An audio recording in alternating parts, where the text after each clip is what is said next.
Welcome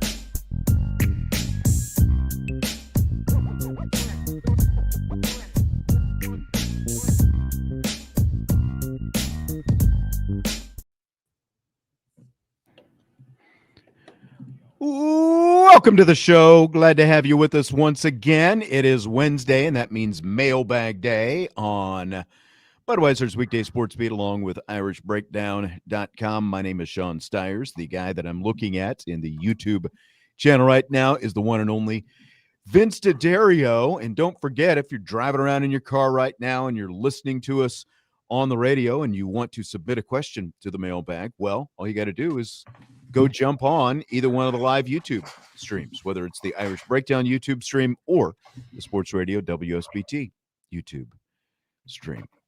So there you go. Yeah, here we go. I just wanted to see who would blink first on that one. It makes for really good radio, though. I guess it was me. Yeah.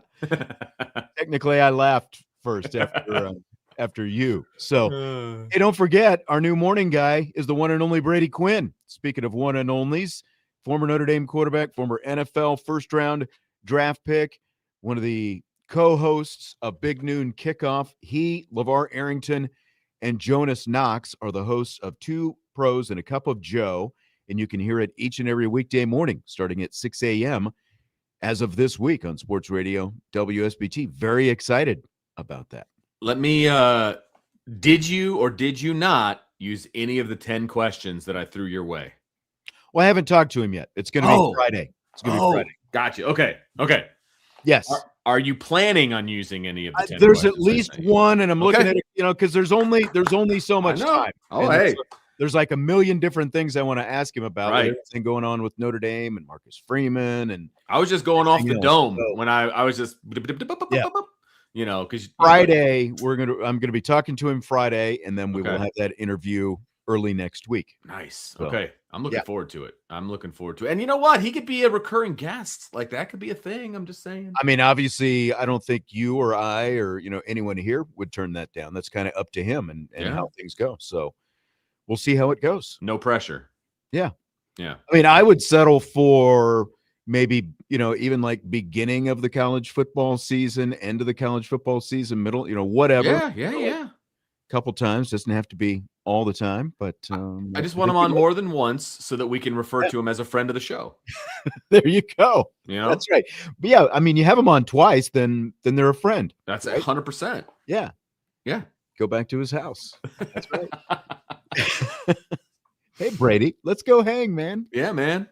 We're guys. I think a while back we did one of these questions, like, what two former Notre Dame players would you want as your neighbors? Oh, and I think I picked Brady Quinn to live on one side of me, and this was when Louis Nix was still with us, and I said Louis Nix to be on the other side. It's a good one. It's like party on one side, business on the other side, and but they'd both be very loyal, good neighbors. Brady would be out there mowing his lawn diligently.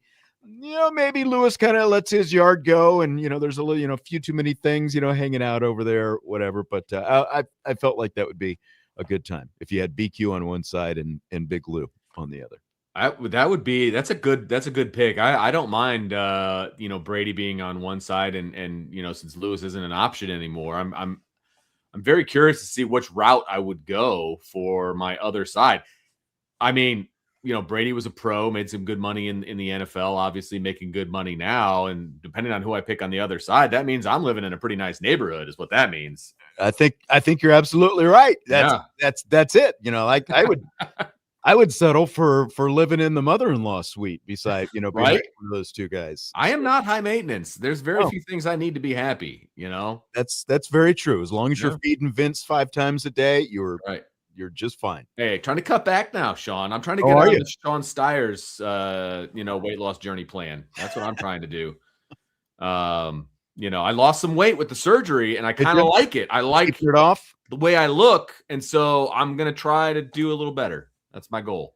I did a fast this week. I've never done other than like when I got my colonoscopy a few years back, or like if you have to fast overnight and it bugs you because you got to go get a blood draw or whatever.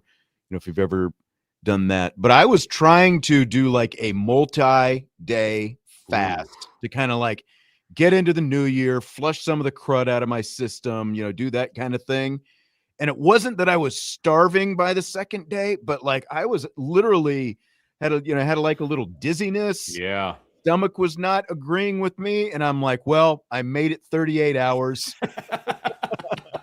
I don't need to go any farther. I may try to do it like once or twice a month because I did actually like some of the things, beyond, hunger and those. And I actually had a cramp in the middle of my back too because I think it's like the dehydration. Because even though it's food, like I was drinking more coffee to try to fight off the hunger pains early on. So I think that kind of impacted me. But yeah, I don't know. How do we get down that road? It's a great question. I don't know.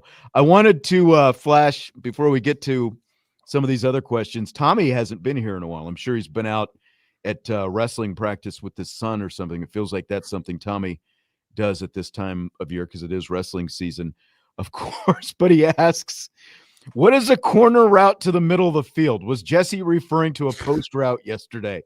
I think he gets dyslexic when it comes to his pass routes because the funny thing about this, and I don't remember him saying corner route to the middle of the field, but they're one of those shows that you guys did, and he's done this before.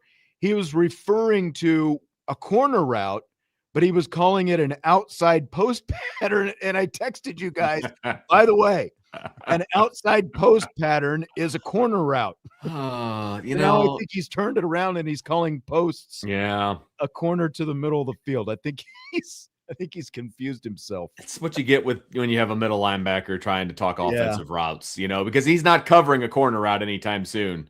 That's exactly right. It's not really on his radar. He's a hook curl guy.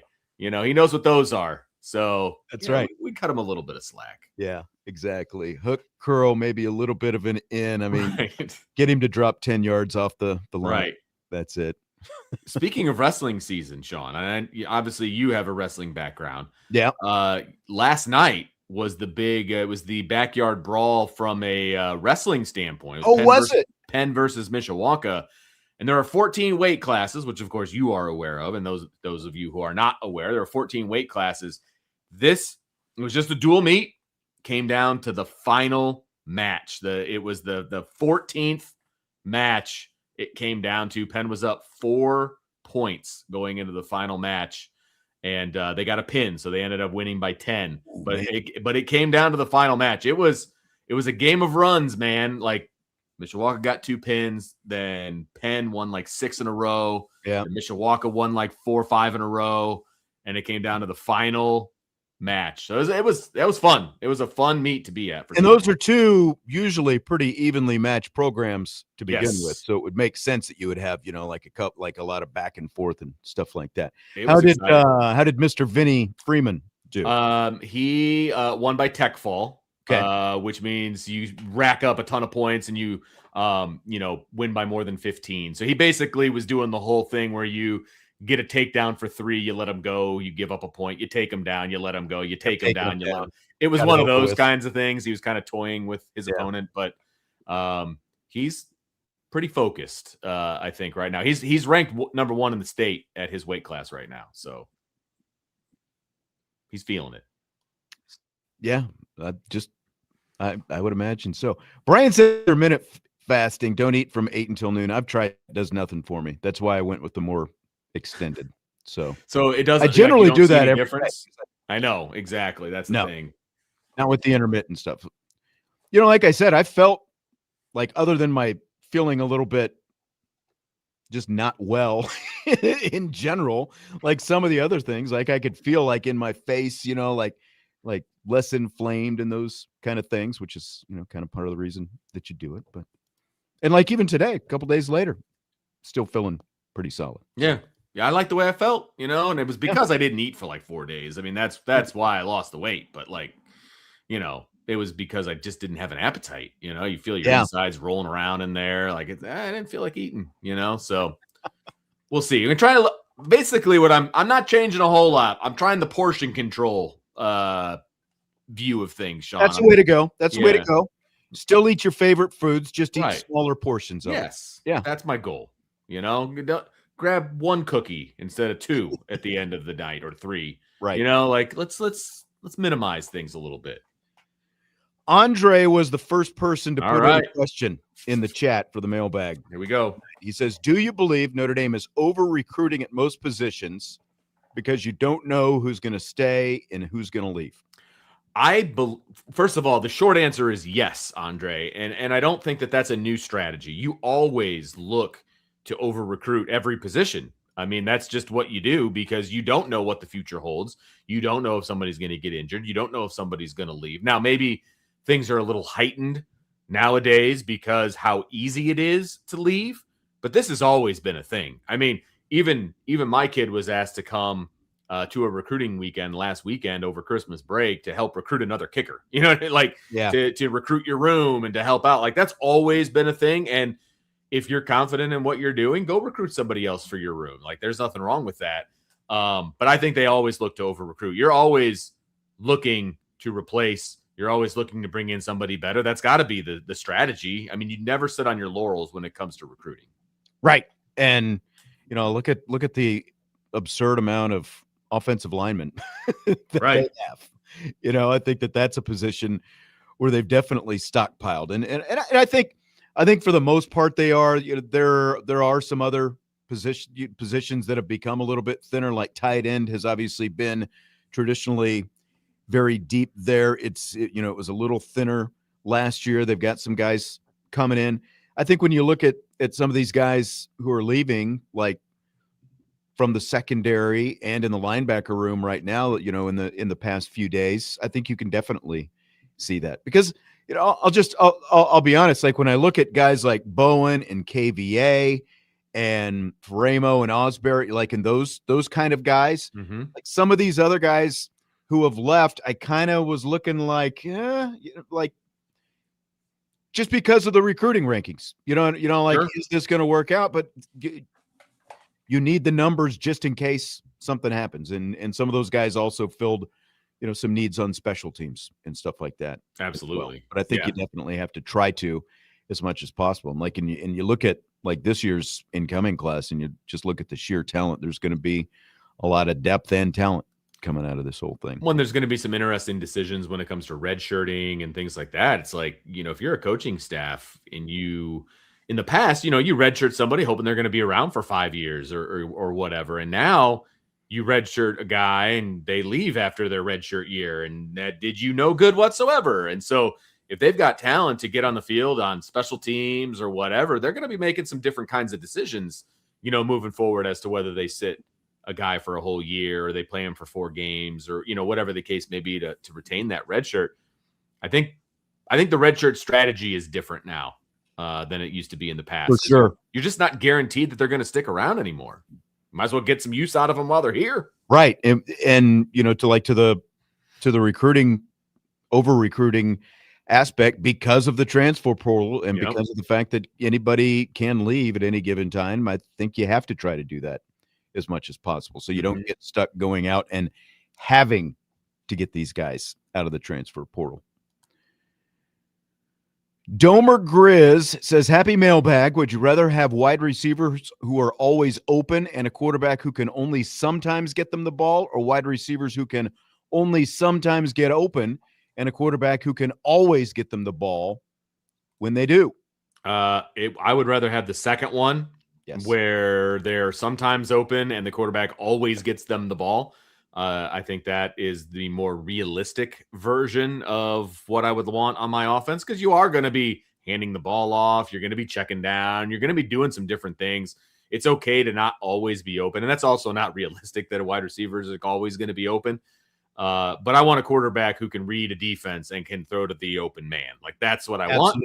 And that's what Notre Dame has right now, to be honest with you. Yeah, that's exactly it. I would rather have that guy because like what good does it do you to have guys who are always open if you don't have a quarterback who, you know, who's only going to sporadically get them the ball? I want the guy who is going to be as accurate as possible and who is willing to take chances within reason and be able to get them the ball and assume that they're going to be able to go up and make some contested catches. Yep. That's my answer. It's the quarterback 10 times out of 10. Yep, absolutely. And Notre Dame hasn't had that in a long time. I can't even tell you how many times I'd be sitting up in the press box watching, from a bird's eye view in the ninth floor and seeing guys running wide open and seeing a quarterback not hit them like that. That's super frustrating to watch. You know what I mean? And I'm not saying I could go down there and do it myself, but you're playing a high Division I football. Like, you need to be hitting some wide open receivers. Like, that was frustrating. Exactly. Noah Weiss asks, what are your biggest concerns for Notre Dame in 2026? What are you most confident or excited about for the team in 26?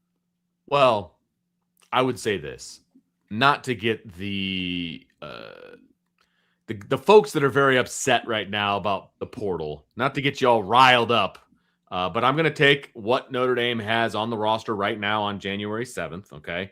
And I'm going to say my biggest concern right now is the defensive front and the depth there and things like that. Like, that's my biggest concern. Now, they have an opportunity to address those concerns in the portal, which I think that they will.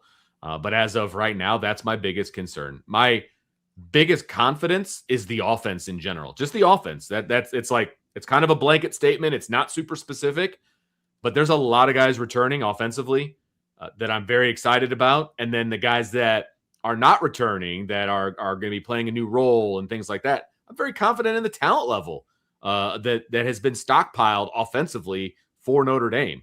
That includes wide receiver. I'm excited to see what these young guys can do because they're going to get an opportunity, because I don't think the portal wide receiver situation is great.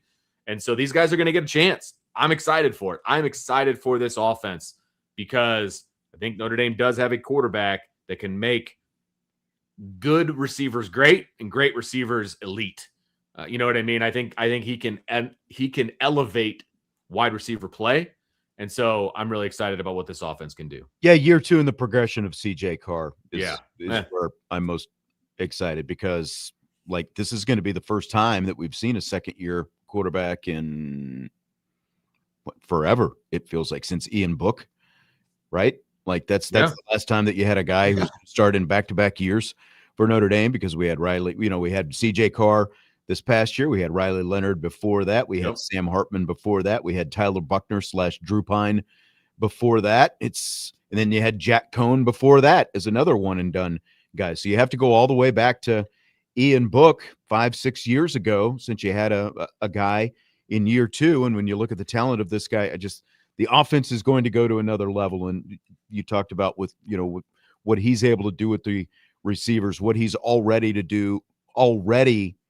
has been able to do at the line of scrimmage as a first-time starting quarterback is very advanced compared to other guys at his level. So seeing that in year 2 and where he can take this offense is definitely the confidence / excitement. Yeah. And I wish that I could be other than you. Like, I'm still not falling apart about what's going on with the transfer portal right now, even though Notre Dame, in the last 24 hours or so hasn't, gotten great news, because it looks like the Gilliam guy, the Penn State guy is, he's not going to be here. He's going to be at Tennessee instead. But, so that interior defensive line is the biggest concern right now, because they need both size and guys who can go in there and get the job done at that size. And they just don't have that right now. Right. Yep. There's a reason it's such a hot commodity, and there's a reason those guys are able to go out and get the kind of cash that they're grabbing at some of these other places, is because there's not a lot of guys who you really want, who you're going to be confident in to go in and plug in those gaps and get the job done. So that's my biggest concern, because just look at these teams that are still in the Final Four right now. They're all winning at the line of scrimmage. They're built from the lines of scrimmage for the most part. Maybe Ole Miss is a little bit more of an outlier, but I mean, they did go through an SEC schedule. They did beat Georgia in a rematch in the quarterfinals last week. I'm going to be really curious to see what they're able to do in their matchup with Miami. But that's how these teams are built. They're built to be physical, and if Notre Dame and Marcus Freeman know that, they've got to be physical at the lines of scrimmage. Yeah. Yep. I absolutely agree. And they Marcus Freeman wants to build this team. They're a line first team, right? So, let's see what that looks like. Let me see. Which mailbag am I going to pull out? Mark says, thoughts on Mark Zachary playing basketball and the impact on football spring development. I don't think it's that big of a deal. Mark Zachary is not slated to be a starter on this football team. I mean, he's going to be an important backup, but I don't think he's slated to be a starter. And Marcus Freeman wouldn't let him play basketball if he was worried about his development in the spring. And so I'm not that worried about it, to be perfectly honest with you. He might miss a week or two. Like, we don't know exactly when spring practice is going to begin. I'm kind of curious when it's going to start. They've altered it, and obviously last year they pushed it back even farther because of the fact that they went to the championship game. I'm curious to see when they start it and when they end it, but he'll probably miss a week at the most, like a handful of practices in the spring, because the only way it's going to playing basketball is really going to impact his spring development is if the men make it to the NCAA tournament and play at least a couple of games. Now, that is a possibility, but that's still pretty much up. And that's why I say at the most, probably a week or so is impacted. Because even if they wait until after spring break to begin spring football practice, that pushes it back a little bit. So I don't think it's going to have much impact on him. Yeah. Really. And if he gets a little time off and he comes back in, nothing else. He's getting good conditioning running with the basketball team right now. And the basketball team's not going to make a deep run. I don't know if that's like a news flash for anybody. I was trying to be nice. They still could. Sure. A lot of basketball to be played. There's a lot. I just don't have a whole lot of confidence, especially with their best player on the bench. So, that's going to be tough, but I guess we'll wait. We'll see. We'll see. But I don't think one really has a whole lot to do with the other. I think he'll be fine. I agree. From Sean Kelly. Sean Kelly has multiple questions. All right. In here. Is there anything to the reports of Marcus Freeman not being overall happy at Notre Dame? If he wasn't happy, he wouldn't be back for 26. How about that? So, I don't know, like on a scale of 1 to 10, how happy Marcus Freeman is, because Marcus Freeman and I aren't friends and we don't talk. But again, he wouldn't have signed an extension on his contract, or if he's about to do that, he wouldn't be back. He wouldn't, he'd be gone because he has other opportunities. So I don't know. I would say he's more happy than not. How about that? I would agree with that. And I think that if anything, it's not that he's not happy at Notre Dame. It's just that after these last two cycles, where his name has come up and there has been legit interest from NFL teams, I think that maybe that is kind of getting, maybe not even just in the back of his head, but in his head. And that's something that he's thinking about right now. I would say that's probably the biggest thing. And, again, like we talked a little bit about this on yesterday's show, the difference between college and the NFL and all the things that you don't have to worry about when you're an NFL head coach and, all those different things. I think it's more about that, the fact that he has continued to get more and more NFL interest more than anything. So I don't think it's displeasure necessarily with Notre Dame. I think it is just, he's definitely having his ego stroked by having all these NFL teams who have got interest in his services recently. Yeah. I mean, look, he's obviously listening to things that are outside of Notre Dame. This is not a situation where he's just shutting everything out. So could you say that he's not 10 out of 10 happy? I think that's fair. But he's also not 2 out of 10. You know what I mean? Otherwise, again, he'd be the Giants head coach, or whoever came calling. I'll tell you what, the Ravens job looks awfully sweet to me. You know what I mean? So that's, again, we talked about that yesterday. It's like if Marcus Freeman had known that the Ravens job was going to come open, he might have waited a little bit longer to say run it back in 26. Seriously, if there was an opening on his staff, and even if there's not, I'd bring John Harbaugh in as an analyst. I mean, his kid goes to Notre Dame, I believe, still. So why not? Yeah, I think John Harbaugh is gonna be a head coach for another NFL team before he becomes an analyst in college. I'm sure. But if he just wanted to chill, You know what I mean? And just be whatever. And hey, man, I'll pay a X amount to come and help us out. You know what I mean? If you want to take a year off and just hang out and be close to your daughter, I think that'd be cool. Why not? You know, he's got plenty of money. He's not hurting for money. You know what I mean? Yep. Sean Kelly also wants to know, when will be the next time Marcus Freeman speaks to the media? I believe that would be the first day of spring practice. That would probably the next time you're going to hear from Marcus Freeman. I would be very confident. There's no reason, I realize a lot of people want to hear from him right now with everything that's gone on with him. And, it's like that much more reason for him not to be speaking to the media, because think about how any regular season, like just the flow of the year and the calendar as you go through, you finish your regular season, you're either in the playoff or you go to your bowl game and you do some, different press conferences around those games. You speak after the game. If there's another game coming up next week, you speak with the media, and that's the cycle. And then once the season ends, regardless of when it ends, spring football is typically the next time a college head coach is going to talk to the media. So that's when I would expect it's going to be. I mean, there's an outside chance. Well, no, there's not an outside chance. I was going to say signing day is the first week of February, but not for Notre Dame. Like, they've got everybody that they want, and then the transfers will all be announced because they'll all be at school. So there's no point in having a press conference at that point. So it won't be till spring ball. Yeah. Sean's final question: how would you reform transfer portal issues? Man, oh God, loaded.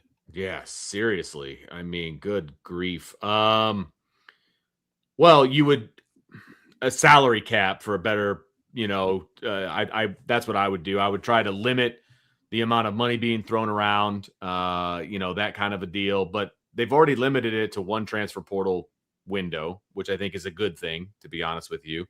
I mean, I don't know. Other than that, I would try to put some guardrails up, but it's already free agency. Guys can come and go as they please. I mean, you can't at this point, you can't shove the toothpaste back in the tube and say, well, once you sign your letter of intent, you have to stay for 3 years. Like that, that's never going to happen. And you can't, because it's an antitrust issue. Right. So you can't do any of that kind of stuff. Yeah. So what other things could you do at this point? Not much. And by the way, the coaches are just as guilty as the players, because the coaching staffs are pushing guys out if they don't pan out the way they want them to in the time frame that they want them to. And so, coaches are pushing them out, players are jumping in. I mean, it's a whole thing right now. And I would like to see, personally, if you make an agreement with a kid when he comes into your school, where it's Notre Dame or elsewhere, if you make a commitment, basically sign a contract, this is what we're going to give you, amount of money wise, then that's what you got to give them until they leave your school. Like that, to me, that would be something I would look at. Some guarantees. And again, I know I bring up my kid a lot, but he was told, if you accept this scholarship to go to this school, no matter what happens on the field, you're going to get this scholarship the whole time you're here. It can only go up if you're a starter, if you're this, if you're that, but it will never go down. That's a guarantee that we as parents count on from a financial situation, which I appreciate. I would like to see something like that. I just don't know what you can do at this point. I know. Like you said, the toothpaste is out of the tube, and I just, when you have both the portal and all this money involved, I don't know how you can change it. And, look, the coaches are the ones who wanted the transfer portal in this part of the calendar. They didn't want the spring portal. I still think that a spring portal would be better. And, you do it after your spring practices are over, and you open up more time either in late May or early June for actual, that's when you have your spring football practices instead of March and April.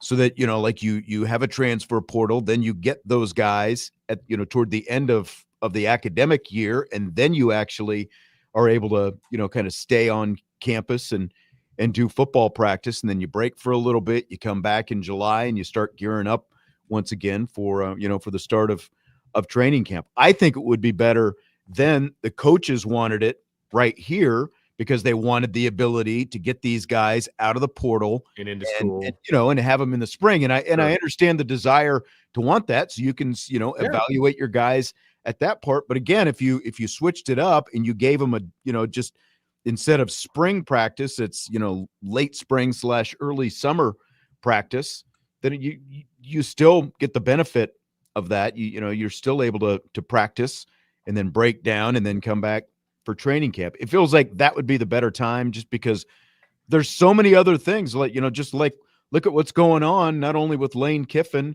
at Ole Miss, but Oregon has got both coordinators who have taken head coaching jobs at other positions, and they're doing double duty right now. Yeah. So, and obviously there's a lot of other coaching moves and stuff like that. But that's why the coaches wanted to push it to this point. But like that, I think, is the most realistic thing that you could do, is just change when you have the portal open, if you're only going to have one window, which they wanted. If you're going to do that, my only pushback or my only addition to that would be allow them to have some practices over the summer. Well, that's what I said. Okay. Like, Yeah, I missed that so, part then. Okay. So, Yeah. so basically, you wouldn't have your traditional March and April spring practice. Okay. You would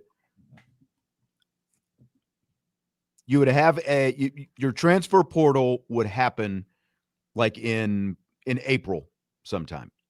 And then you go through the whole portal process, you get those guys signed, and then after that, in late May or early June, that's when you're replacing what used to be that, Okay. So late May, early June, May or they're out of June school. practice. I Right. got you. Then you take a break, you do your summer conditioning, and then you come back for training camp in late July or August. That's what I would say. Yeah. Yeah, because there's still some time in there where they could go home in between and do some different things. And because I still think that's important. Like they should still be able to go home for a little while and not be on campus, year round. Yeah. You know. Mr. John says a player should only be allowed to transfer once. Again, that's never going to happen. You can't restrict them from doing that, because any other student on campus can transfer as many times as they want. Yeah. So you can't restrict, just because you happen to play a sport, you can't restrict a player from transferring. And I don't see them going back to you have to sit out and any of that kind of, like, there's a lot of things that maybe could happen, but whether or not they or should happen, but whether they could, that's another question. Yeah. All right, we're going to take a break. This will be our only break, actually, this hour. I kind of broke this up, so we're going to have one break here right in the middle, and then we'll come back. More Notre Dame football mailbag questions coming up. Budweiser's Weekday Sports Beat with IrishBreakdown.com.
We continue Budweiser's weekday sports beat with IrishBreakdown.com. I'm Sean Stiers with Vince D'Addario. We got rapid fire coming up.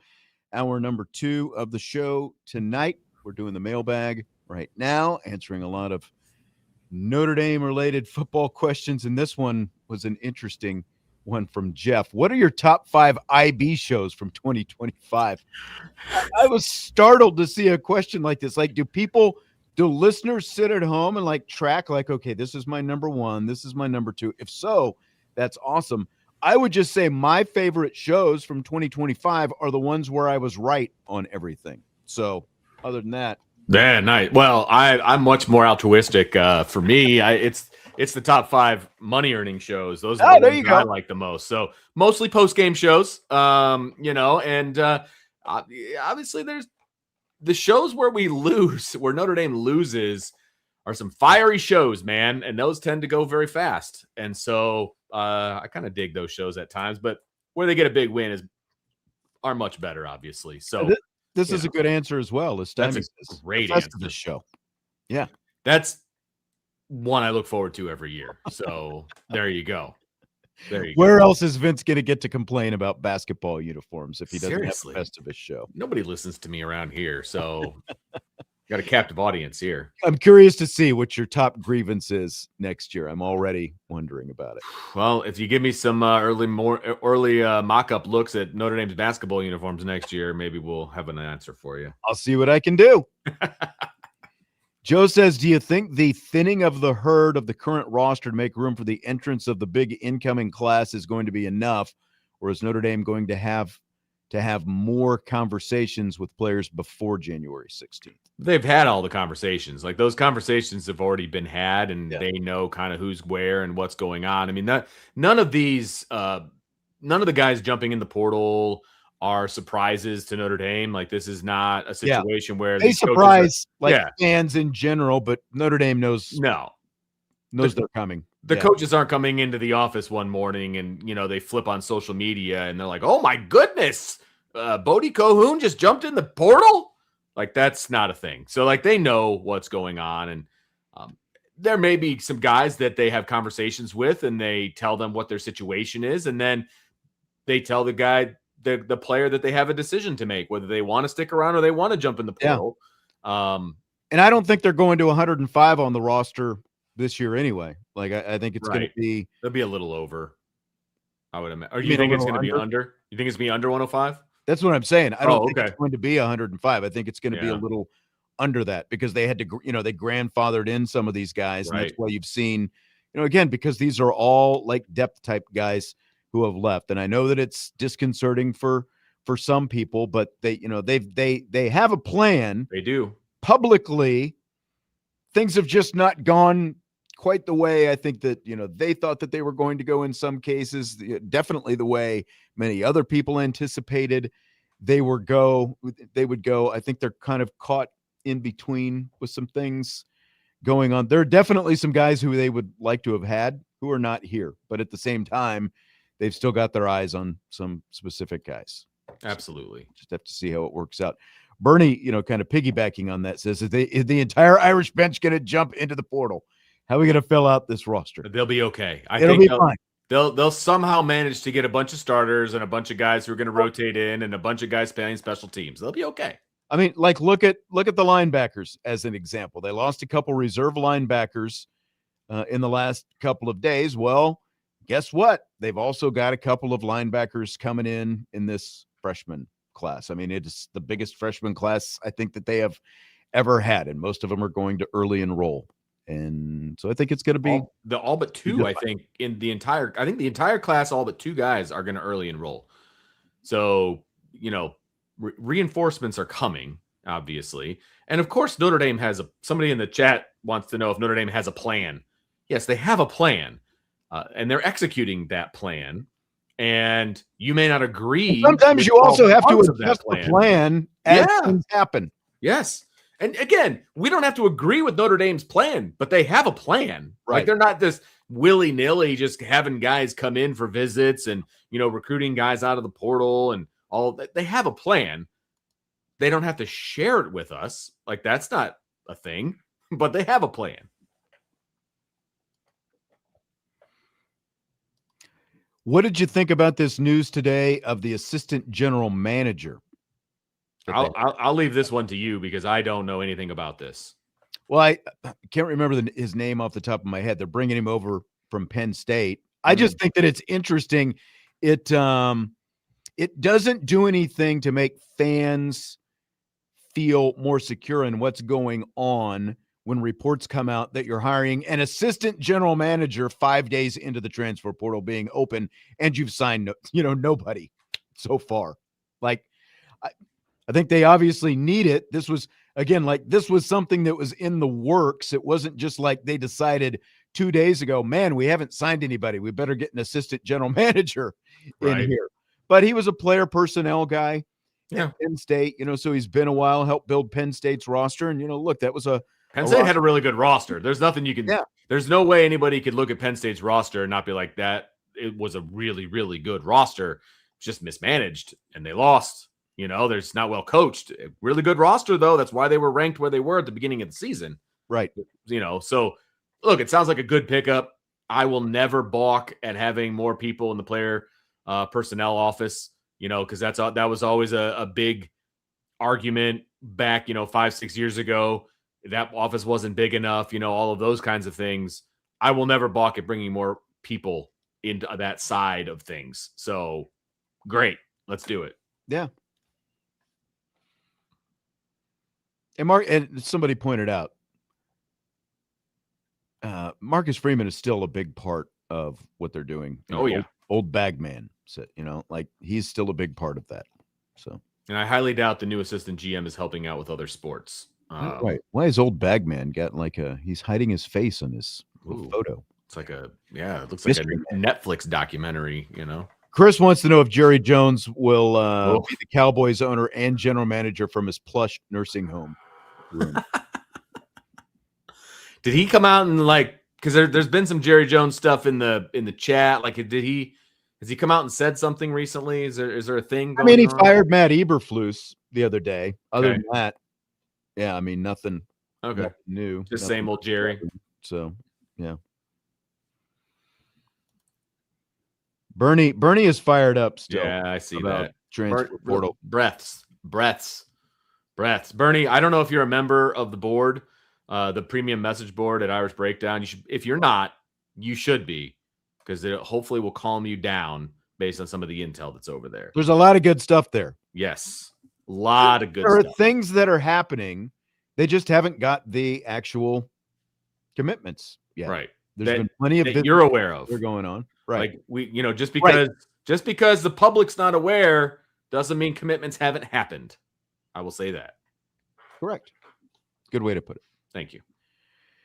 Rizzo says, are these new front office additions about trying to take some of the load off of Marcus Freeman so he doesn't wear himself out and have more time to focus on the overall program instead of being involved in every little decision? I'd like to see Notre Dame set him up to not wear himself out and leave more tread on the tires so he doesn't want to leave. Marcus Freeman is not involved in every little decision. I can guarantee you that. The GM has a lot of control when it comes to the roster. And so that's already in place. Having an assistant GM, I don't think is going to change anything from a day-to-day for Marcus Freeman. That will lighten the load for the GM is what it's going to do. It's not going to lighten the load for Marcus Freeman. That is a whole different side of things that he just kind of lets happen. I'm sure he has input in all of those things, and he approves strategies and plans, quote unquote, for all of you out there. He approves the plan, but all that stuff is executed by that staff. I think he's more hands-on than Brian Kelly, but he's not so hands-on that he's knee-deep in everything, and he just is running in 18 different directions. Correct. Yeah. There's a lot of staff over there, not just in the player personnel side, but all those analysts and the assistants to the assistants that we don't know about, those kind of guys. Right. And the hiring of the assistant GMs has zero to do with what's going on in the portal right now. Nothing. Like those hires were happening before the portal opened. So just want to throw that out there. Yeah. Johnny says, if Jason Garrett gets an NFL job, who's the favorite for the Notre Dame game day booth? I saw that he was fishing for a head coaching position. He's apparently going to interview with the Tennessee Titans. It'll be somebody on the NBC roster of announcers. They'll just move somebody into that spot that's already on the roster. You know what I mean? I don't think that they're going to go out and get anybody specifically to be the Notre Dame guy, because it's not always that group now that Notre Dame, now that NBC has the Big Ten and all these other things, like sometimes it's a different booth for Notre Dame games. Mm-hmm. So the whole thing is different now than it ever has been before. You're not going to have the same people every single home game. So, and you at least do have them doing other games, right? Like Big Ten games and stuff like that. So they're doing multiple games per week.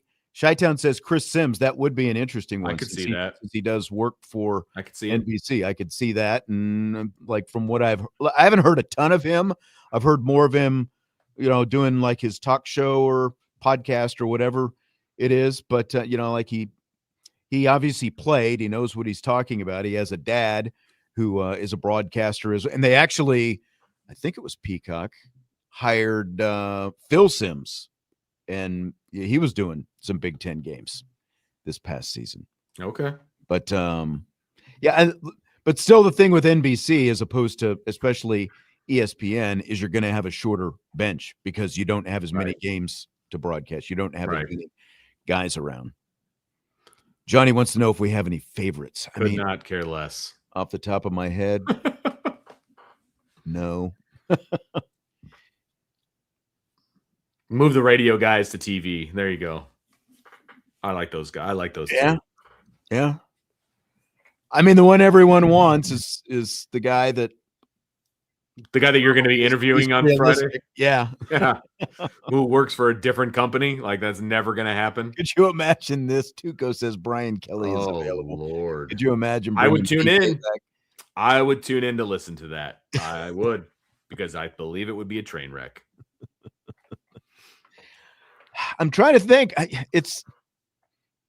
I'll have to brainstorm on this a little bit and see if there are any that come, because I just generally, like, most of the guys on ESPN are pretty good, but they're not like, oh man, gotta have it. Like, I think Blackledge is pretty good, honestly. Yep. But he's doing he has the primetime NBC game, so he's already working there. Get Notre Dame like twice a year, all the time. Yeah, exactly.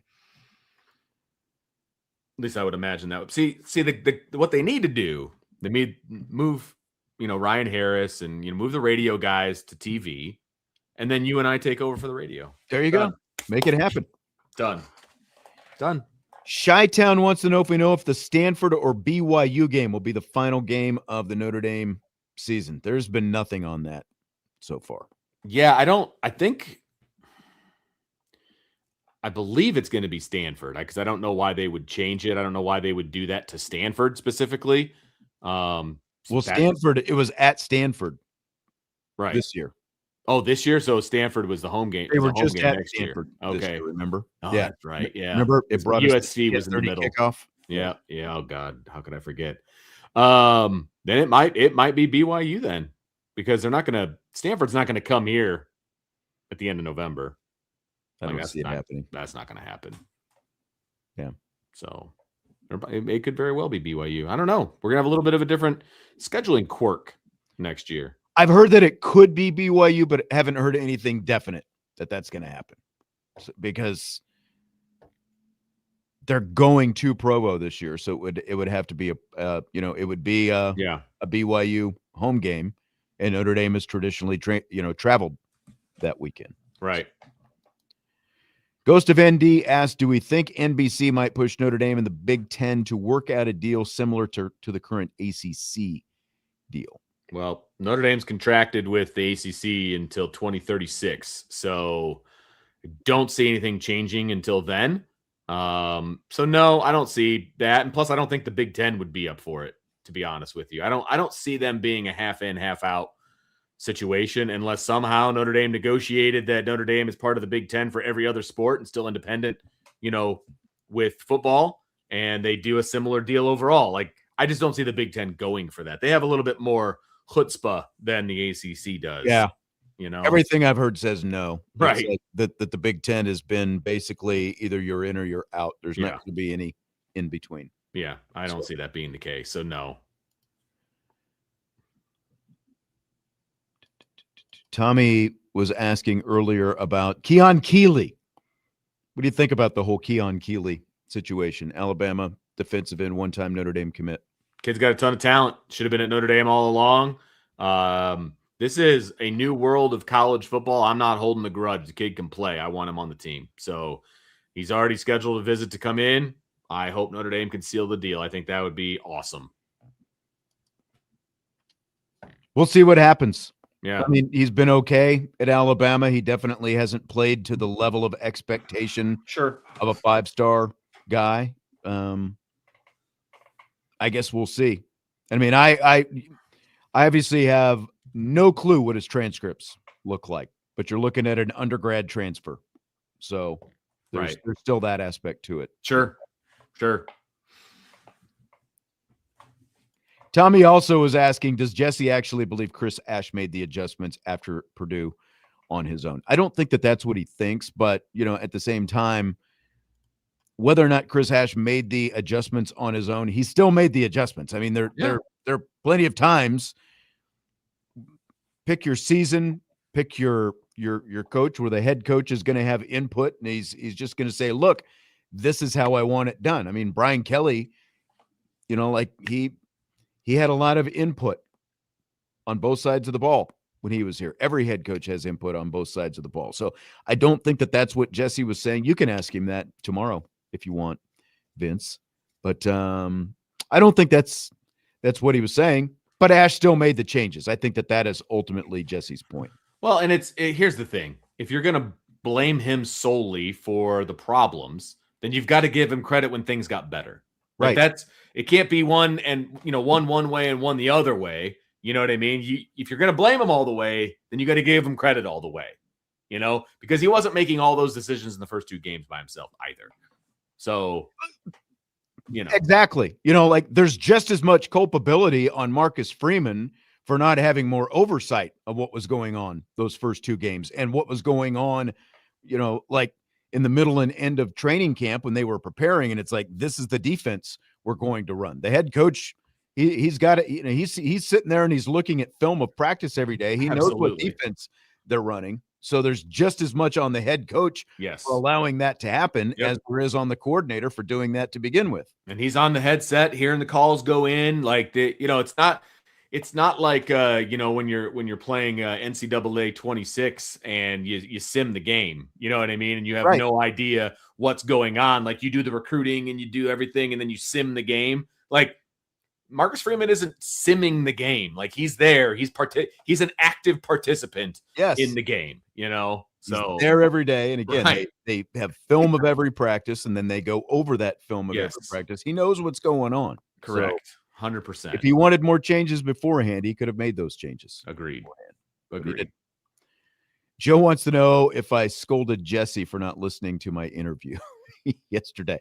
I was playing the interview of Vanessa DeJesus from the Notre Dame women's basketball team. And apparently while that was going on, Jesse was out trolling people on social media and mixing it up.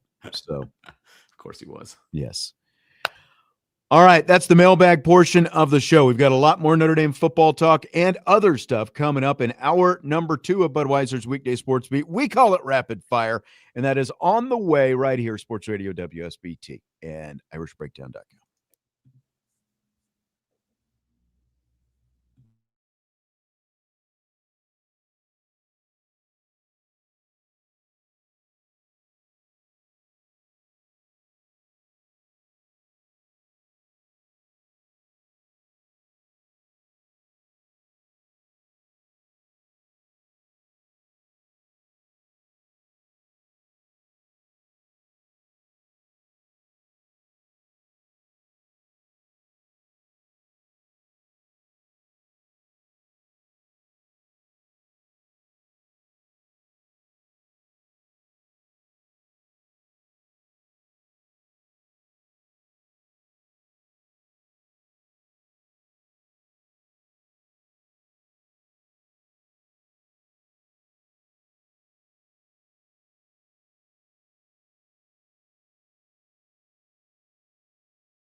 It is hour number 2 of the show. The 6 o'clock hour is here. And Vince, are you ready for rapid fire? Little Wednesday version, ready to rock and roll.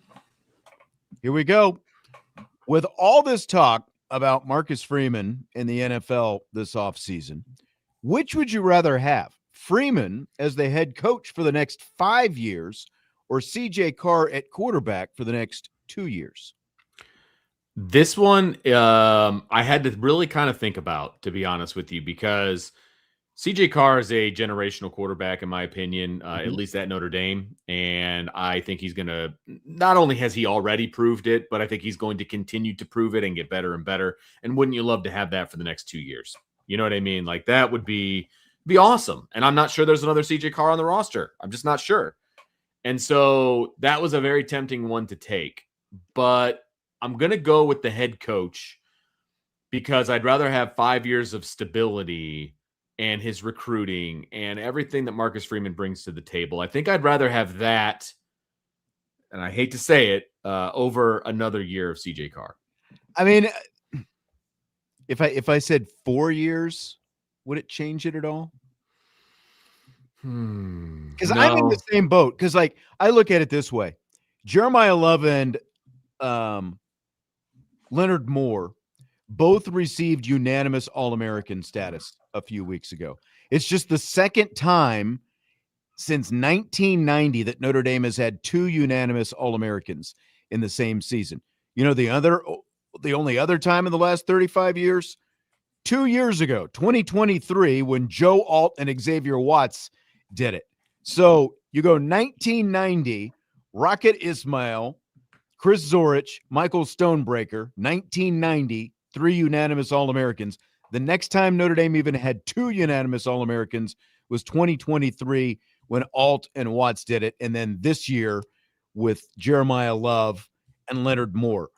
What's all that got in common? Well, the only 2 times it's happened in the last 35 years, Marcus Freeman was the head coach. Yep. And, you know, the guys they're all guys that, with the exception of Alt, that he recruit. Well, and I guess Watts as well. But still, they turned into All-Americans under his watch. And that's the way this whole thing is going right now with the guy who's running the ship in Marcus Freeman. So, yeah, as much as you'd like to have a guy like CJ Carr and that kind of talent at quarterback for the next 2 years rather than see him potentially, you know, 1 more year and then he's off to the NFL draft, you want the guy who's put this whole thing together and put them into the position, you know, to be competing for national championships year in and year out. So Freeman at the helm for 5 years, you'd much rather have than even a generational type quarterback for an extra year.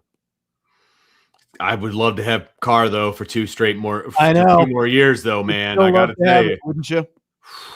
And I'm not saying that's off the table, but if he has the kind of season that I think he's going to have, I think it's going to be hard pressed to come back. Right, because look, like people are already talking about Carr the way they were talking about Arch Manning going into this past season. Well, the difference is Carr has already played at a higher level than Arch Manning has played at. So correct. Yeah. And not even all that close, to be perfectly honest. So, yeah. Fill in the blank. It's blank that one of the transfer portal players Notre Dame is interested in is Mercer quarterback Braden Atkinson. I think it's on brand. Like you know what? I'm going to change it because of the chat today. I'm going to say it's part of the plan. Because people don't think that Marcus Freeman has a plan. This is definitely part of the plan because they're not bringing somebody in to compete with CJ Carr. They're bringing somebody in to provide depth in the quarterback room, potentially compete for number 2, right? Because you're going to have a bunch of new guys and guys with not a lot of experience, you know, behind him. So they're going to bring in a guy who has experience, can be a solid backup, all of those kinds of things. This is absolutely part of the plan. It is part of the plan. I agree with kind of what John is saying here in the chat. I think it's a somewhat surprising plan just because of the specific profile that Atkinson has. I mean, this is a guy, yes, Notre Dame wants experience. And so to be able to go out in the transfer portal and bring in a guy who, at least for this year, as long as CJ Carr is going to be around, he knows that the best he is going to be is number 2, but they want that experience as an insurance policy, obviously, in case something were to happen to your number 1 guy, so he could potentially come in and run the ship, because they're gearing up for a run at a national championship. That's what 2026 is all about.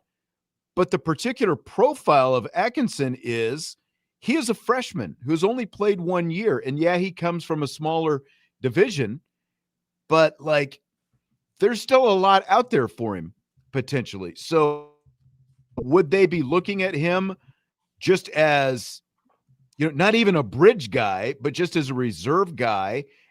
And does he potentially turn around and hit the transfer portal a year or two down the road because of the fact that maybe some of these other guys like a Teddy Gerard or a Noah Grubbs or whoever it happens to be, or Hebert, like comes in and they're going to be the starter the next year? Is Atkinson potentially looking at this as just a development opportunity and a chance to maybe raise his profile a little bit? 100%. I was going to say, I guarantee that's part You're shaking your head. It's radio. You can't forget. It's part of the conversation.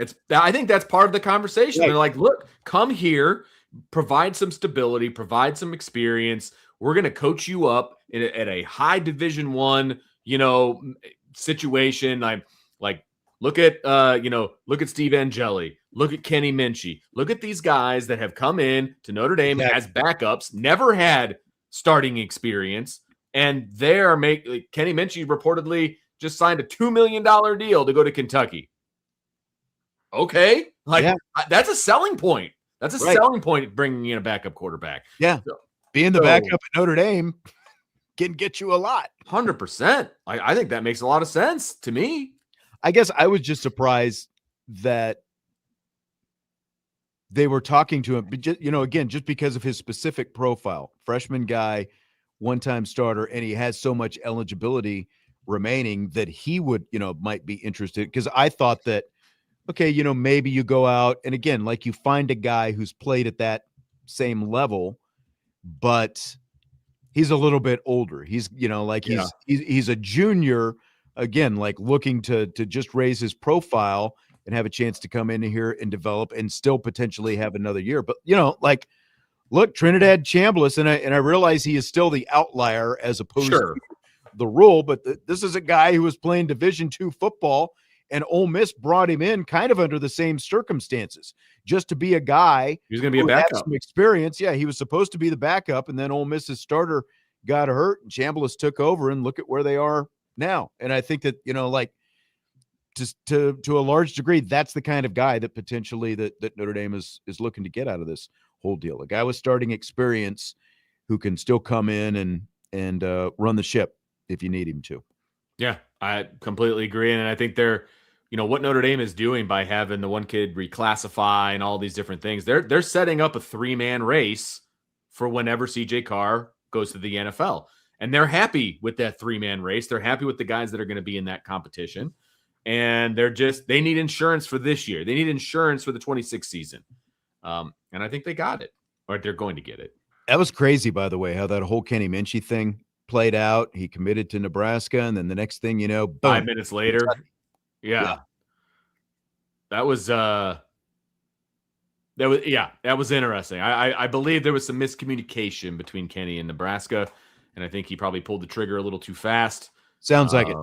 But kind of a wild situation there. But hey, I talked to earlier about the fact that Oregon's got both of its coordinators out there running other programs and navigating the portal as head coaches now, and that's the Kentucky coach. So I think this is a much better landing spot for him from a scheme standpoint, from a coach on the hot seat or not standpoint. I think Kentucky's a better landing spot. I really do. I think this is a good spot for him. I guess we'll find out here pretty soon. This is true. I'm not saying Kentucky is going to go win a national title, but this day and age, you never know. I just think the offense fits Kenny better than the offense at Nebraska. Bernie, ever the optimist, says it looks like Miami is about to run the table. The biggest mistake the Irish made was putting training wheels on Carr. I starred this comment because it's the first thing that Bernie has said that I actually agree with. Not the first part, but the second part. I do think they played it way too close to the vest with CJ Carr in the first game. He didn't need the training wheels. He didn't need to be on a leash like that. They needed to let him play. They lost by what, 3 points? Like, let Yeah, him play the game. I think they have a chance of winning that game. I do think that based on the things that they saw, like the fact that things came down to the wire and some of the turnovers and stuff like Sure. that, I think that played into They their were minds scared. Yeah. going on the road. Yeah, they definitely played a little scared, but apparently Marcus Freeman decided at halftime, look, we gotta let this guy go out there and cook. Like look at the play that he made in the first half with that first touchdown pass Right. that he had. It's like that definitely played some impact, but there were some other factors as well. The defense was still a factor in it. I do think if they weren't playing it, like if they weren't throwing a million screen passes and all those Yep. RPOs, then Bain doesn't make that interception. And Right. that's, there was only 3 points, but still, then the game came down to 3 points at the end, all those things. The fact that they didn't make Jeremiah Love a bigger part of the game plan, Sure. like Oh, yeah. That's a big throughout part of the it. game, that was a huge part of it as well. 100%. That was a huge part of it. They needed to let CJ Carr and Jeremiah Love be more of the game plan, Yes. And if they did that, look, they were going to score more than 21 points. I mean, Yeah. bottom line, somebody said, well, was it the offense or was it the defense's fault? Well, the defense gave up 24 points. Like, yeah, the defense, they had their moments of not looking good, right? But I would think that the offense should be able to score more than 24. And I feel like they had the handcuffs on and they weren't really allowed to kind of cook a little bit. So it was a twofold situation. But if you let CJ Carr and Jeremiah Love play the way that you allowed them to play as the season went on, I don't think that game's that close. But again, revisionist history. Miami's still playing. Notre Dame's not. I mean, it is what it is. Yeah. Not much you can do about that right Yeah. now. Chris says Notre Dame women's basketball is going to be hard pressed to make the tournament this season. Again, A little early for that. yeah, they've only played 4 ACC games. Are they a lock to make the tournament? Of course not. But they've got 14 conference games to go. Look at their schedule. Very realistic that they can still win 8 to 9 at a minimum of these last 14 conference games that they have. And if they do that, they'll be above 500 in ACC play.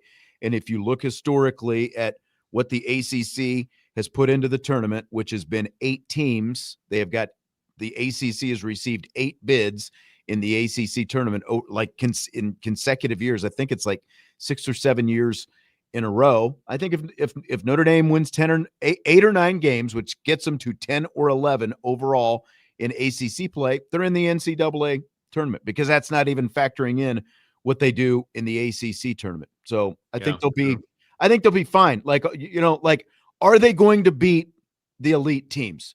As of right now, they're going to be pretty hard pressed to do that. But are they an NCAA tournament team? You've got to look at it it's a high standard that has been set. And obviously this team, as it's comprised, is not at that same level. But are they an NCAA tournament team? That's a completely different conversation. And I still think that they've got a really good chance to do that if they win 8 or 9 more games out of these last 14 in ACC play the rest of the way. I'm with you. It's way too early to be like, they're not going to make the tournament. Like, it's January 7th. Like, I'm not making declarations like that. They had a bad weekend.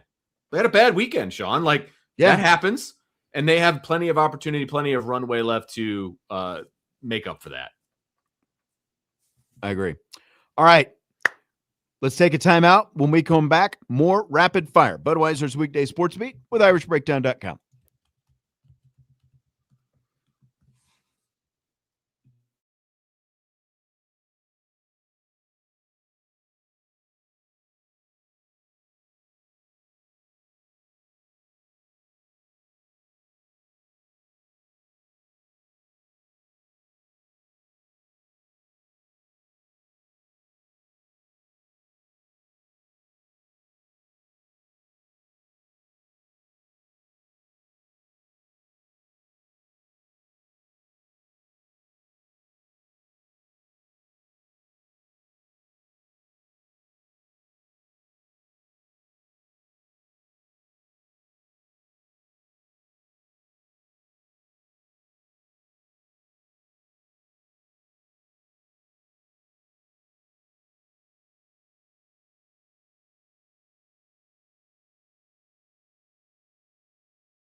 We continue with Rapid Fire, Budweiser's weekday sports beat with IrishBreakdown.com. I'm Sean Stiers, along with Vince D'Addario.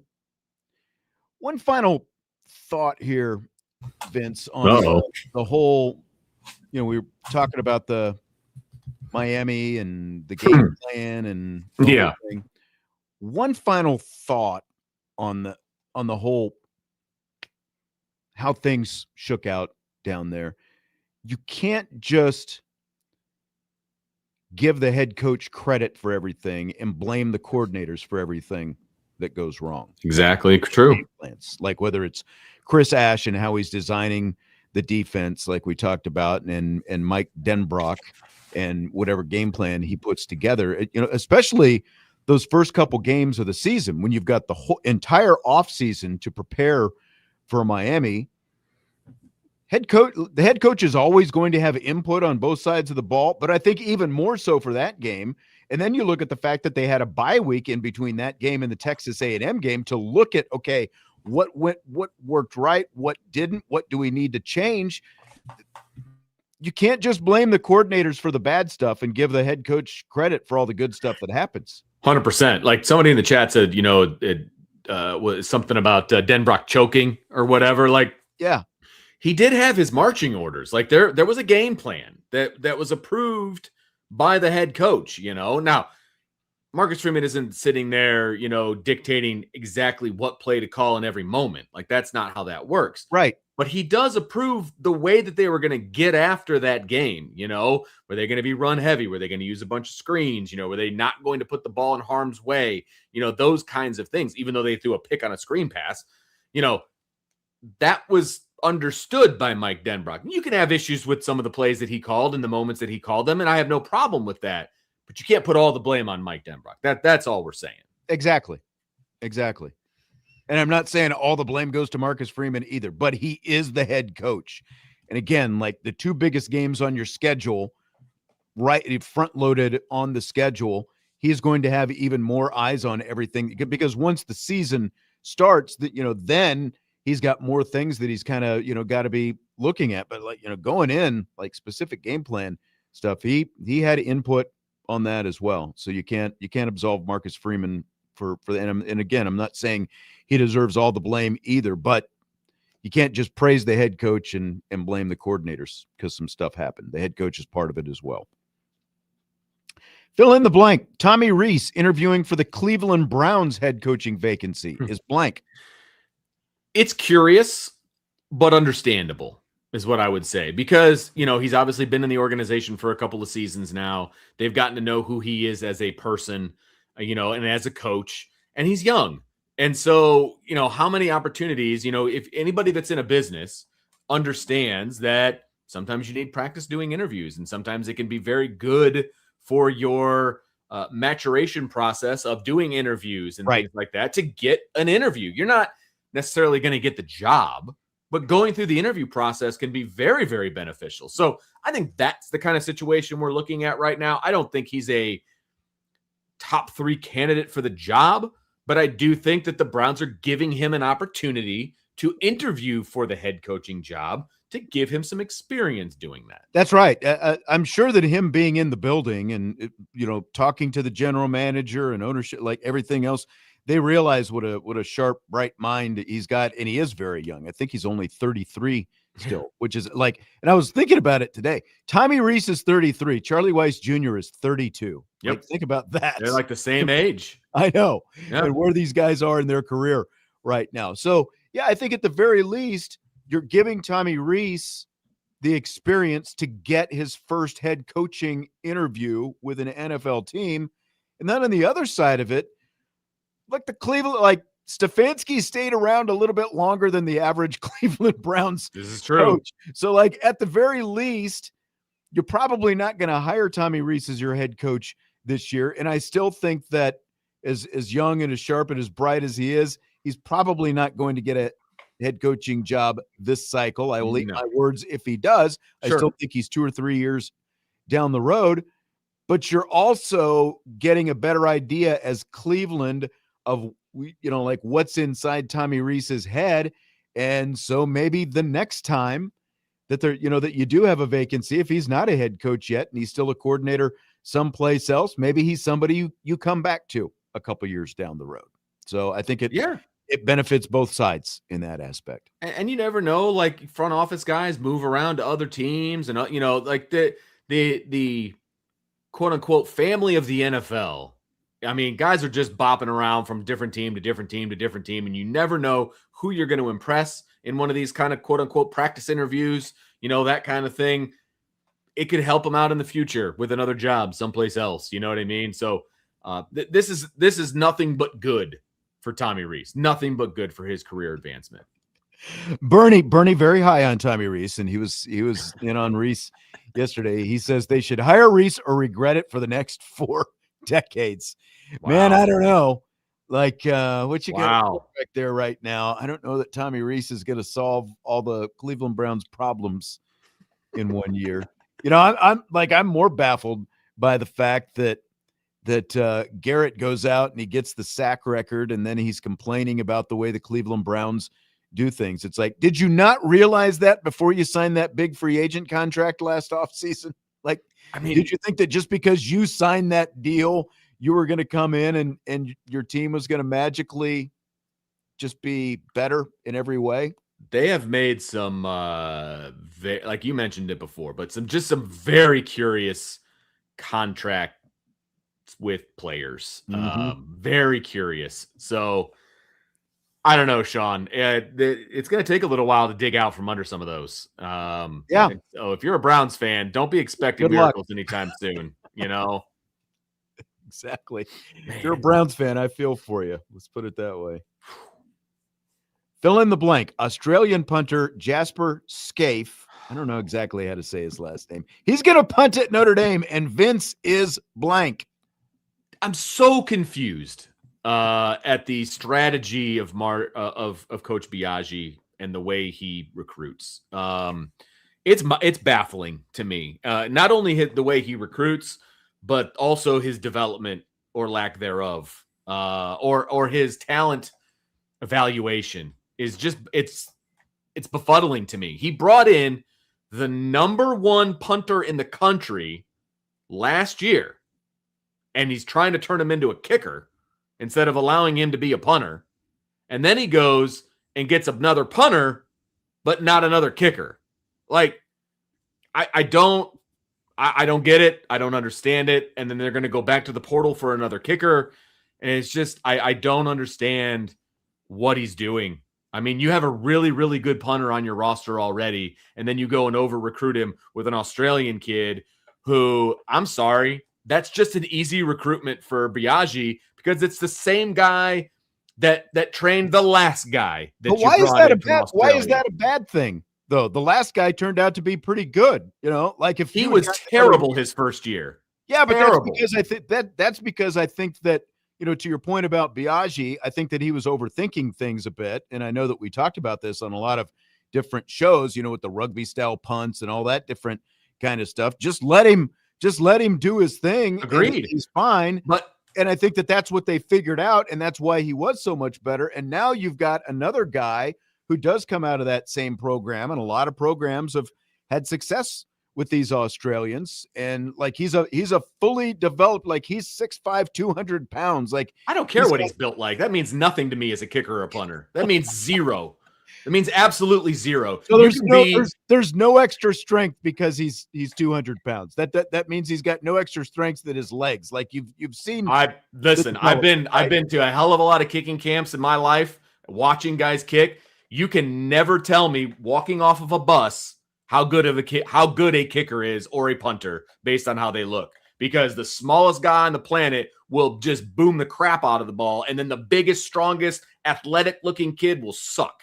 I'm being honest with you. You can't, when it comes to punting and kicking, what your physical physique looks like makes no difference to me whatsoever.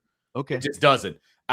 Blake Groupie is a prime example. No, true. He is a tiny, tiny individual, and he has a thunder stick on it attached to his body. But by your rationale, because they brought in a highly rated high school punter last year, they should just ride with that guy and not bring anyone else in. You can bring other people in, But it's in addition to the fact that they're trying to turn this highly rated punter into a kicker.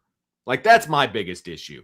Like, you should not be in pregame warmups taking videos of your kickers kicking to show them later on and try to coach them up. Like, that is I agree with that. Low level coaching, in my opinion. Well, I don't know about low level. I mean, Biaggi did say that he, he's done it for a while. He mismanaged that whole kicking situation. I do think that, because I used to talk to Jesse about this when it came like to hitting and, like think Sure. like the swing and stuff like that. But like working on that stuff is for practice. Once you get to game day, you can't be like, that's not the thing that you should be thinking about or looking at. Like, if you want to video it and break things down, you're doing it during the week. Thank you for being more specific about what I was referring to. I agree. I appreciate that. I agree with the context of what you're saying. The fact that they ran 3 different kickers out in the same game is ridiculous. That's you are just absolutely messing with the minds of these kids, putting so much pressure on one kick.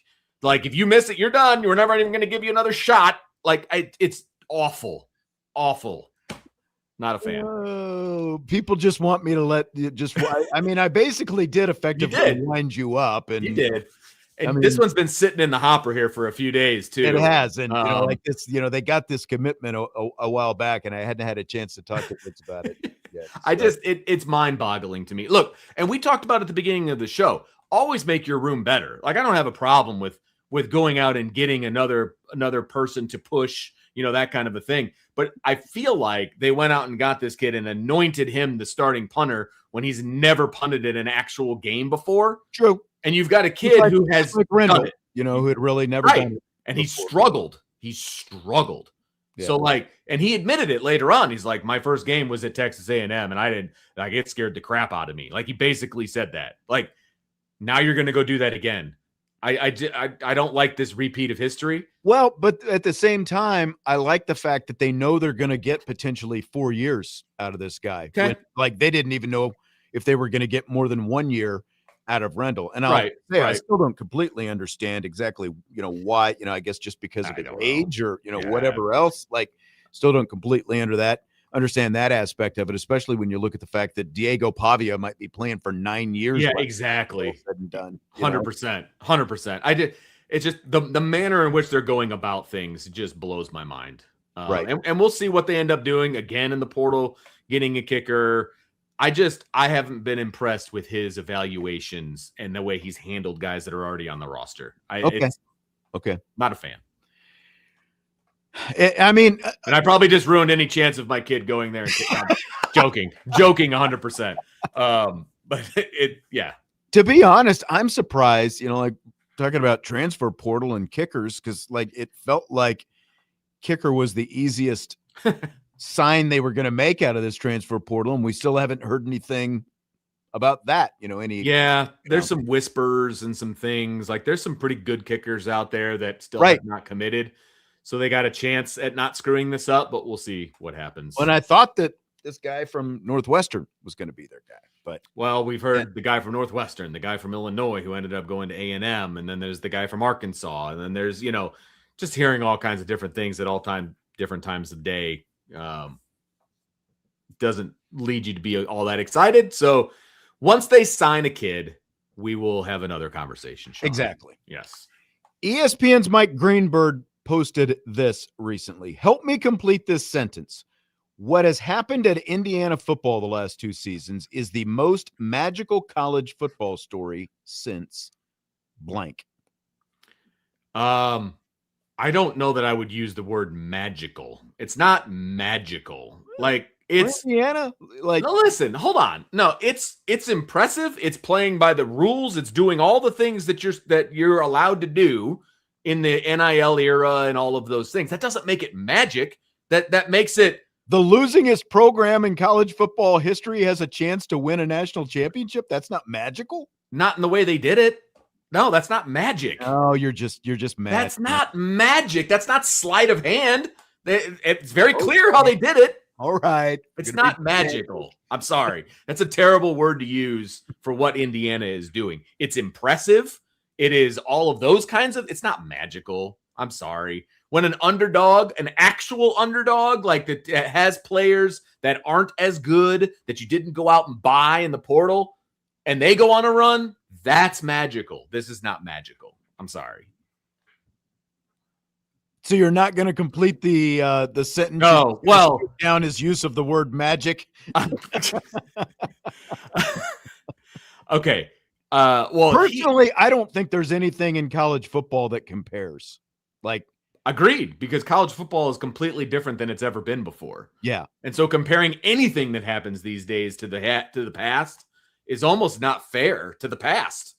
You know what I mean? Like, so I don't really have a blank because I think this is the first time it's ever happened. Yeah, because like even like Bill Snyder at Kansas State, as an example, took a program that was one of the losingest in college football. Magical. That's magical. But even they were like, just to get to a Big 12 championship game or to get to a BCS bowl, like magical. That was, but at the same time, he wasn't able to go to this same level, but he also wasn't working under the same guidelines and parameters that Curt Cignetti is working under right now, where he can bring basically half a roster with him from James Madison or grab other guys out of the transfer portal and be able to revamp a roster this quickly. I mean, it's not only have we not seen a turnaround story like this, but again, other coaches historically have never been given the powers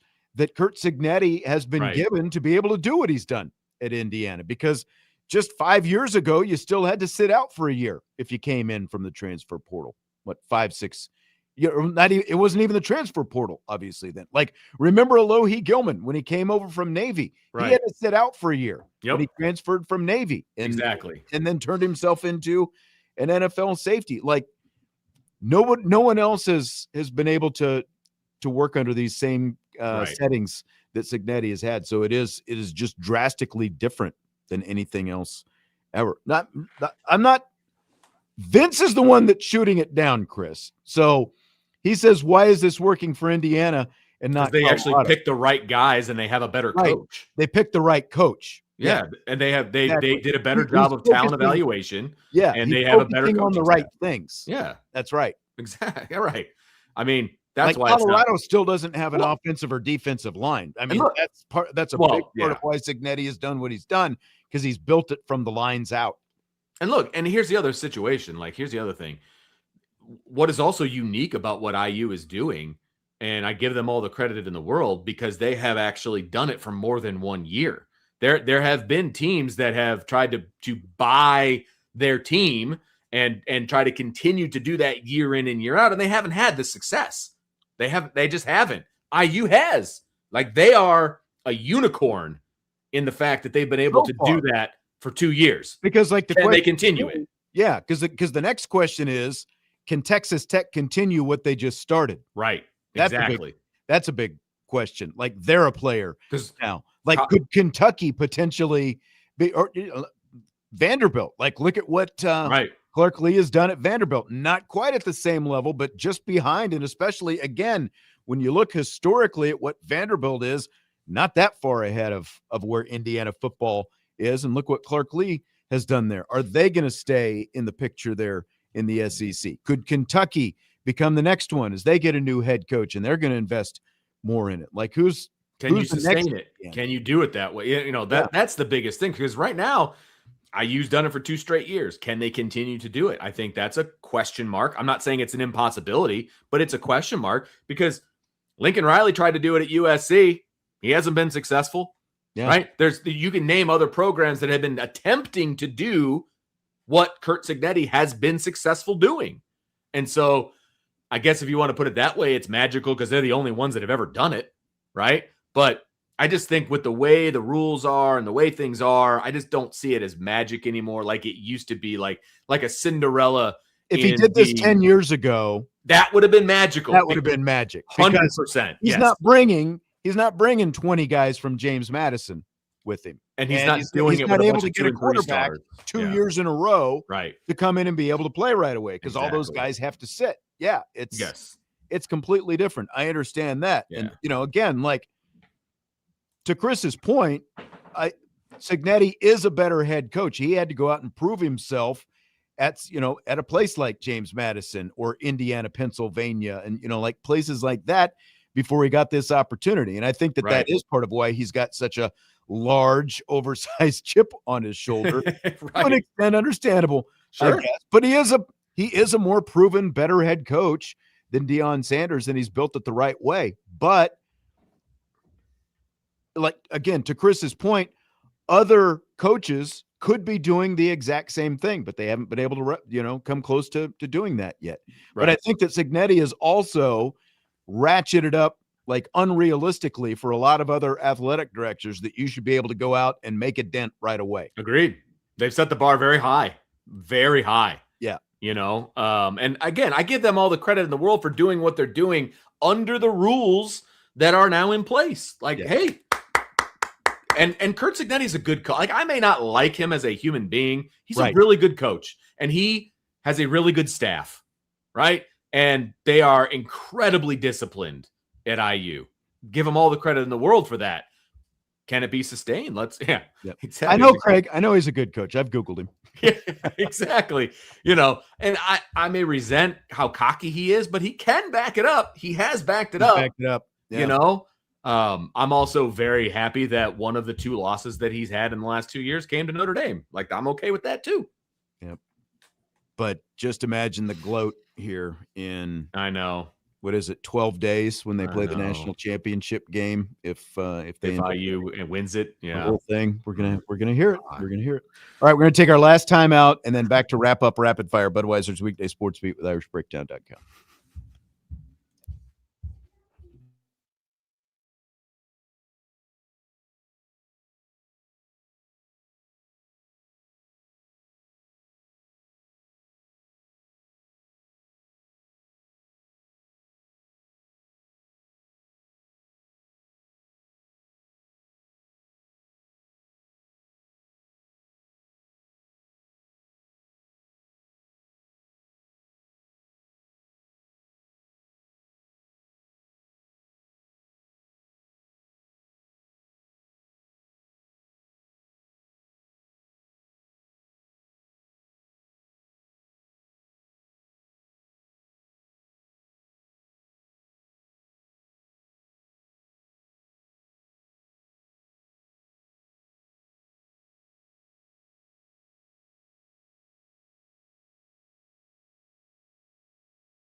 Winding things down, Budweiser's weekday sports beat and rapid fire. Got time for a couple more questions here. Does Lane Kiffin lose some luster if Ole Miss wins a national championship without him, Vince? A little bit, because I think a lot of people associated their success with Lane Kiffin. I mean, he was the one calling the plays and doing all the things. So I think not a ton, but he definitely loses a little bit of luster, a little bit. I have to think so. I mean, you're the head coach, and I don't think like when you look at kind of how he's handled this whole assistant coaching thing, it's like, oh, sure, you can keep him for another game or whatever. I don't think that he thought that they were going to beat Georgia last week, and he didn't think it was going to be an issue, and they were going to be right back there with him. Like, and that's why he's at LSU to begin with. He didn't think that he had the team or the ability, very similar to the guy that left Notre Dame a few years, 4 years ago. Didn't think that he could win a national championship where he was. So he took what he thought was a better opportunity and went to LSU where he had more resources and could recruit better and do all this different stuff. So I think that, he'll get a ring, if it happens, because like that's how it typically works. Like professional sports, you see it all the time. You get traded in the middle of the season or whatever, and you go off and play somewhere else. You still get a ring if your team goes on to win a championship. Like Nomar Garciaparra got a ring from the Boston Red Sox when they won their first championship back in 2004 when he was still a Cub in Chicago. So but I think Lane definitely loses a little bit of luster if they win this whole thing without him. They're kind of the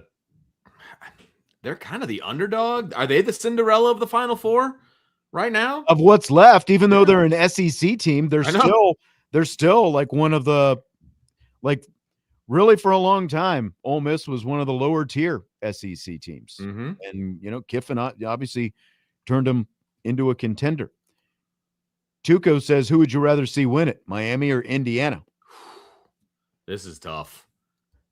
This is really, really tough. Do you understand how unbearable? Like, if you were a Notre Dame fan and one of these two teams wins the national championship, I would stay off social media for, at a minimum, a week. Yes. Because you're just going to be trolled and baited the whole time. So the answer for me is I'd rather see Miami win. Now, from a social media standpoint, that might be worse, right? But an in-person living my life, living in in Indiana, IU winning would be so much worse. Yep. So much worse. The whole act like you've been there before thing, like they never have. They don't know how to act. Yeah. So that went out the window last year. So, I can't even imagine this year. I would rather have Miami win. Yes, I'm sorry. To all the IU fans listening, I apologize. I just cannot get on board. I'm sorry. No, because the combination of an arrogant coach, and a fan base who, like you said, I'm sorry, like, who have adopted his personality. Yeah. From the jump. Like it's just one of those situations that, like, you think you invented the game now at this point, and you've been good for 2 years. This is a great comment. 4 years. This is a great comment. I had to bring it up from Bitten by the Party Animal. It says, had an IU fan tell me that they would win the NFC. They don't even know what they're talking about. Oh. You want that to win a championship? Like, and that's the thing. Like, I can't even be happy for you because you're like, that would be tough. Yeah. It'd be tough. Yep. Do you think Kiffin, going back to Lane Kiffin, do you think he'll try to claim the championship if Ole Miss does win it? 100%. Absolutely. I don't know. Like, his social media is a very interesting situation all by itself. It is. But absolutely. Yes, I do think that. Like he still thinks that he should have been allowed to coach there. And he still thinks that, I think that, a big part of him thinks that it is still his team. And he probably can't understand why a lot of those guys, were maybe kind of glad to see him go. I mean, I'm not saying that they didn't like it when he was there because they were obviously winning. Yeah, he was there, but it definitely, like, this whole situation seems to be a big rally point for Ole Miss. But I absolutely think that, like, Lane Kiffin will probably change his Twitter bio to say national championship head coach. 100%. And why would I would, if I was in his position, I would. Like, he's never won a national title before as a head coach. I would change my Twitter bio too. Take it. I think so. All right. Well, I think that is pretty much going to do it for tonight as we wind things down on this Wednesday. I'll be out tomorrow. I've got a Notre Dame women's basketball game. They host Boston College at 6:00 at Purcell. So Vince and Jesse are going to have a short show from 5 until 5:40, a sprint Yes. show tomorrow. It'll probably be a rapid fire show, I think, is probably what we'll do on All these right. Thursdays where we have to cut short, Yeah, Yeah. exactly. And then we'll be back for Friday's show. We're going to do a little we in, we out on Friday's show. Okay. So, let's roll. looking forward to that. Three-man booth That's right. as well. We out on special teams. We out. All right, don't forget, 2 Pros and a Cup of Joe, Brady Quinn, Jonas Knox, LeVar Arrington, weekday morning, 6 a.m. here on Sports Radio WSBT. Vince, I will talk to you again soon. Sounds good. Talk to you later. Budweiser's Weekday Sports Beat with IrishBreakdown.com.